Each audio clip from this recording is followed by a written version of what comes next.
الحمد لله رب العالمين والعاقبة للمتقين والصلاة والسلام على رسوله الأنبياء والمرسلين أما بعد فأعوذ بالله من الشيطان الرجيم بسم الله الرحمن الرحيم إن الذين قالوا ربنا الله ثم استقاموا فلا خوف عليهم ولا هم يحزنون أولئك أصحاب الجنة خالدين فيها جزاء بما كانوا يعملون صدق اللہ العظیم۔ سورہ احقاف میں اللہ سبحانہ وتعالیٰ فرماتے ہیں، یقیناً جن لوگوں نے یہ کہہ دیا کہ ہمارا پروردگار اللہ ہے، پھر وہ اس پر ثابت قدم رہے تو ان پر نہ کوئی خوف طاری ہوگا اور نہ وہ غمگین ہوں گے۔ وہ جنت والے لوگ ہیں جو ہمیشہ اس میں رہیں گے، یہ ان اعمال کا بدلہ ہوگا جو وہ کیا کرتے تھے۔ تو ان آیات میں، یہ آیت نمبر 13 اور آیت نمبر 14 ہے، اللہ سبحانہ وتعالیٰ نے کامیابی کا نسخہ بتایا ہے۔ وہ نسخہ یہ بتایا ہے، ان لوگوں کی تعریف کی ہے جنہوں نے یہ کہہ دیا ربنا اللہ، کہ ہمارے رب تو اللہ ہیں، اور پھر آگے فرمایا ہے کہ ثم استقاموا، اور اس پر قائم بھی ہو گئے، یعنی اس پر کھڑے ہو گئے۔ جب اپنے اللہ کو اپنا رب مان لیا تو اس کو صرف اپنے زبان سے نہیں مانا بلکہ دل سے بھی مانا اور اپنے عمل سے بھی مانا، یعنی اس پر کھڑے ہو گئے ثم استقاموا۔ اور کھڑے ہونے کا مطلب یہ کہ اس پر ڈٹ گئے۔ اب اللہ کا جو بھی حکم آیا، اللہ کے نبی صلی اللہ علیہ وسلم کا جو بھی حکم آیا، اس پر انہوں نے سمعنا و اطعنا کہا کہ ہم نے سنا اور ہم نے اس پر عمل کیا۔ تو استقامت کے معنی کیا ہیں؟ استقامت کے معنی کھڑے ہو جانا اور کھڑے رہنا۔ تو اس آیت میں اللہ سبحانہ وتعالیٰ نے کیونکہ ثم استقاموا، استقامت کا ہی لفظ استعمال کیا ہے، کہ تو اس کے لفظی معنی تو یہ ہوتے ہیں۔ پھر ایک حدیث میں آیا ہے کہ ایک صحابی نے نبی کریم صلی اللہ علیہ وسلم سے پوچھا کہ مجھے کوئی ایسی بات بتا دیجئے کہ اس کے بعد مجھے، یعنی آپ کے بعد یا آپ کے سوا، مجھے کسی اور سے کوئی پوچھنے کی حاجت نہ ہو۔ تو نبی کریم صلی اللہ علیہ وسلم نے فرمایا قل آمنت باللہ فاستقم، یہ مسلم شریف کی روایت ہے، کہ کہو کہ تم اللہ پر ایمان لے آئے، میں اللہ پر ایمان لے آیا، فاستقم، اور اس پر استقامت اختیار کرو، اس پر کھڑے ہو جاؤ، اس پر ڈٹ جاؤ۔ تو اس پر ڈٹنے کا کیا مطلب ہے؟ تو ایمان تو ہم سبھی لے آتے ہیں، لیکن کیا ہم سب اس پر ڈٹے ہوئے بھی ہیں؟ جو زبان سے جو بات کہہ دی، ایمان اگر لے کے آ گئے، تو کیا ہم اس پر کھڑے بھی ہیں یا نہیں کھڑے ہوئے ہیں؟ تو اس کا پتہ استقامت کے مطلب کو سمجھنے سے ہمیں پتہ لگے گا کہ ہم کھڑے ہوئے ہیں یا نہیں کھڑے ہوئے۔ تو علماء نے فرمایا کہ استقامت کے مختلف قول ہیں، لیکن ان کا مطلب یہی بنتا ہے کہ جو اللہ تعالیٰ نے فرائض یا واجبات کر دی ہمارے اوپر، ان پر عمل کرنا، اور جن چیزوں کو حرام کر دیا، روک دیا، گناہ قرار دے دیا، ان سے بچنا، یہ استقامت ہے۔ اور ہمارا کوئی دن ایسا نہیں گزرتا جب ہمارے اوپر ان دونوں باتوں پر عمل کا موقع نہ آئے، یعنی ہم پر کوئی فرض نہ عائد ہو اور ہمیں کوئی گناہ کی صورت پیش نہ آئے۔ اور موجودہ دور میں تو یہ بہت ہی مشکل ہو گیا ہے کہ ہم روزانہ کوئی ایک دن ہمارا ایسا گزر جائے جس میں کوئی گناہ کا موقع پیش نہ آئے۔ تو اپنے آپ کو گناہوں سے بچانا اور فرائض پر کھڑے رہنا، اور کسی فرض کو چھوڑنا نہیں، اور کسی گناہ کو اختیار نہ کرنا، یہ استقامت ہے۔ اب اس کی کچھ مثالیں ہو سکتی ہیں۔ اگر ہم دین کی بات نہیں بھی کریں تو استقامت کا فائدہ کیا ہوتا ہے؟ تو اگر ہم مثالیں دیکھیں تو اگر ایک پانی کا قطرہ گرتا رہے پتھر کے اوپر، گرتا رہے تو پتھر میں سوراخ ہو جائے گا، یہ استقامت کا نتیجہ ہے۔ اب وہ چھوٹا سا ایک عمل ہے، یعنی پانی کے قطرے میں کیا طاقت ہوتی ہے؟ کوئی طاقت نہیں ہوتی، لیکن ایک بہت ہی چھوٹا سا عمل ہے، استقامت کے ساتھ ہوتا رہا تو پتھر کے اندر سوراخ ہو گیا۔ جو کام انسان کے لیے بھی کرنا مشکل ہے، وہ ایک پانی کے قطرے نے کر دیا۔ اسی طرح ہم اپنی زندگی میں دیکھتے ہیں کہ جس کام کو ہم اہم سمجھتے ہیں اور اس کی اہمیت کی وجہ سے اس کو کرنے لگتے ہیں تو اس کے اوپر استقامت ہو جاتی ہے۔ مثلا ہم سمجھتے ہیں کاروبار کرنا بہت ضروری ہے، یا نوکری کرنا بہت ضروری ہے، یا پڑھائی کرنا بہت ضروری ہے، تو ایسے جتنی چیزوں کو ہم ضروری سمجھتے ہیں ان پر استقامت حاصل کر لیتے ہیں۔ پھر صبح اٹھنا بھی برا بھی لگتا ہے، پھر بھی صبح اٹھتے ہیں، آفس جاتے ہیں یا اسکول جاتے ہیں یا کالج جاتے ہیں، کیوں؟ کیونکہ ہم نے اس کام کو ضروری سمجھ لیا، اور جس کو ضروری نہیں سمجھتے اس کو چھوڑ دیتے ہیں۔ جیسے نماز کو ہم نے ضروری نہیں سمجھا، اس کو چھوڑ دیتے ہیں۔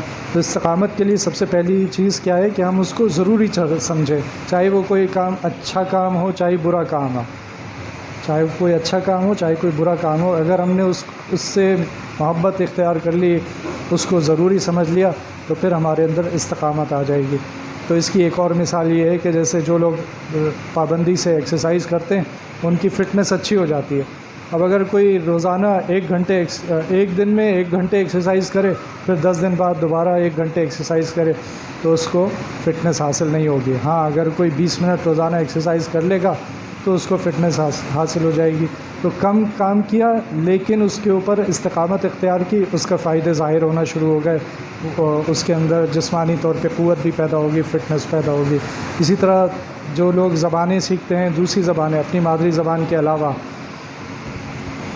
وہ یہ دیکھیں گے کہ جب بھی کوئی زبان سیکھی جاتی ہے تو شروع کے مہینوں میں جو بھی لوگ سیکھ رہے ہوتے ہیں، اگر 10-12 لوگ سیکھ رہے ہیں تو 2-3 مہینے کے بعد اس میں سے 3-4 لوگ باقی رہ جائیں گے، لہٰذا زبان وہ نہیں سیکھ سکیں گے۔ اگر 25 لوگوں نے شروع کی تھی، ان میں سے 3-4 لوگ باقی رہ جائیں گے۔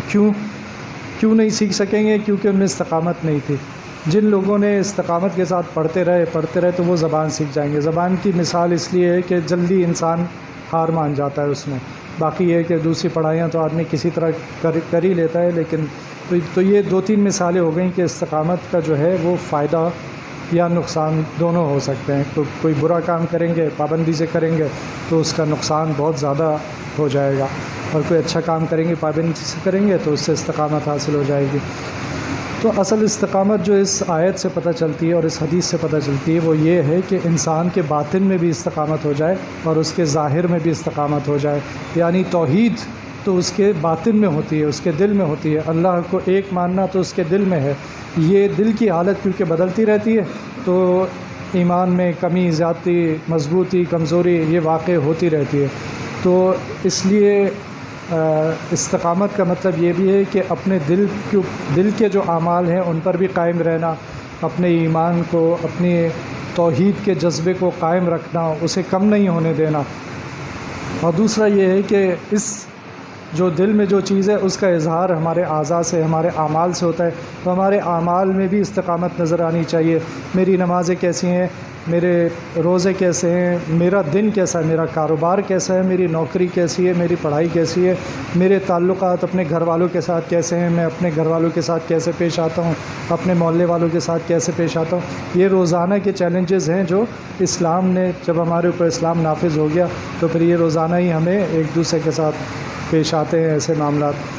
تو نبی کریم صلی اللہ علیہ وسلم نے فرمایا کہ لا یؤمن احدکم حتی یکون ہواہ تبعا لما جئت بہ، کہ تم میں سے کوئی مومن نہیں ہو سکتا جب تک کہ اس کی خواہشات اس بات کی پیروی نہ کریں جو میں لے کر آیا ہوں، جب تک کہ اس کی خواہشات اس کے تابع نہ ہو جائیں جو میں لے کر آیا ہوں۔ اور میں کیا لے کر آیا ہوں؟ نبی کریم صلی اللہ علیہ وسلم کیا لے کر آئے ہیں؟ شریعت لے کر آئے ہیں۔ تو حدیث سے پتہ چل رہا ہے کہ ہماری خواہشات نبی کریم صلی اللہ علیہ وسلم جو شریعت لے کر آئے اس کے تابع ہونی چاہیے۔ جب اس کے تابع ہو جائیں گی تو ہمیں استقامت حاصل ہو جائے گی۔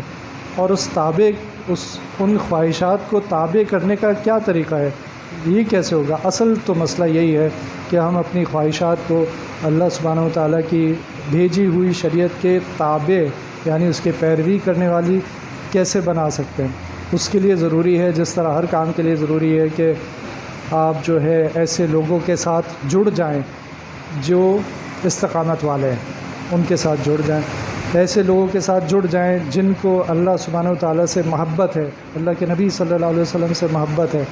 جس کے ساتھ بیٹھیں گے اس کی صفات آپ کے اندر آنی شروع ہو جائیں گی، برے لوگوں کے ساتھ بیٹھیں گے بری صفات آنی شروع ہو جائیں گی، اچھے لوگوں کے ساتھ بیٹھیں گے اچھے لوگوں کی صفات آنی شروع ہو جائیں گی۔ تو جس طرح اگر آپ ابھی تھوڑے دن پہلے میں اپنی گاڑی کے سلسلے میں کہیں گیا، واپس آیا تو میرے کپڑوں میں سے دھوئیں کی اور پیٹرول کی آ رہی تھی، تو جہاں گیا تھا وہاں کی صفات لے کر واپس آ گیا۔ اگر میں کسی عطر کی دکان پہ گیا ہوتا تو میرے اندر سے عطر کی خوشبو آ رہی ہوتی۔ تو اسی طرح جس طرح ہم جن لوگوں کے ساتھ اٹھیں گے بیٹھیں گے تو تو ان کی صفات ہمارے اندر آنی شروع ہو جائیں گی اور پھر یہ کام آسان ہوگا، ورنہ اپنی خواہشات کو اللہ سبحانہ وتعالیٰ کی بھیجی ہوئی شریعت کے تابع کرنا ایک مشکل کام ہے۔ مشکل کام کو آسان کرنا کیسے ہوگا کہ اچھے لوگوں کے ساتھ بیٹھنا شروع کر دیں، قرآن پابندی سے پڑھنا شروع کر دیں، سیرت نبی کریم صلی اللہ علیہ وسلم کی اگر نہیں پڑھی تو اس کو پڑھیں، پڑھیے تو دوبارہ پڑھیں، حدیثیں پڑھیں، پھر یہ کہ نیک لوگوں سے محبت کریں، کیونکہ حدیث میں آتا ہے کہ ہم انہی کے ساتھ ہوں گے جن سے محبت کریں گے۔ حدیث کا مفہوم ہے کہ انسان ان کے ساتھ ہوگا جن سے وہ محبت کرے گا۔ تو اب اگر وہ برے لوگوں سے محبت کی تھی، اللہ نہ کرے، تو پھر وہ انہی کے ساتھ ان کا حشر بھی ہوگا، اور اگر اچھے لوگوں سے محبت کی تھی تو انہی کے ساتھ حشر ہوگا۔ اللہ تعالیٰ ہم سب کا عمل کی توفیق عطا فرمائے۔ ربنا تقبل منا انك انت السميع العليم وتب علينا انك انت التواب الرحيم رب ارحمهما كما ربياني صغيرا رب اغفر وارحم وانت خير الراحمين۔ الہ العالمین اطاعت کی خوب توفیق عطا فرمائیے، گناہ اور برائی سے بچائیے، ہر قدم پر نبی کریم صلی اللہ علیہ وسلم کی پیروی کی توفیق عطا فرمائیے، ضالین اور مغضوبین کی پیروی سے بچائیے۔ یا اللہ آپ ہمارے ہو جائیے اور ہمیں اپنا بنا لیجیے، یا اللہ ہمیں ویسا بنا دیجیے جیسا آپ ہمیں دیکھنا چاہتے ہیں۔ جب تک زندہ رکھیں اسلام پر مضبوط رکھیں، اور جب دنیا سے اٹھائیں خاتمہ ایمان پر فرمائیے، عزت کی موت عطا فرمائیے، شہادت عطا فرمائیے۔ یا اللہ فلسطین کے مسلمانوں کی مدد فرمائیے، یا اللہ آپ ان کے لیے کافی ہو جائیے، ان کی مشکلات کو آسانی سے بدل دیجیے، ان کا ملک آزاد کر دیجیے، ان کو نعم البدل عطا فرمائیے۔ یا اللہ اسرائیل کو تباہ و برباد کر دیجیے۔ اللہم انا نجعلک فی نحورہم ونعوذ بک من شرورہم، اللہم انا نجعلک فی نحورہم ونعوذ بک من شرورہم۔ اللہم اعز الاسلام والمسلمین، اللہم اعز الاسلام والمسلمین، یا شدید العقاب یا شدید العقاب یا شدید العقاب۔ وصلی اللہ تعالی علی خیر خلقہ محمد وعلی آلہ واصحابہ اجمعین، آمین برحمتک یا رحمن۔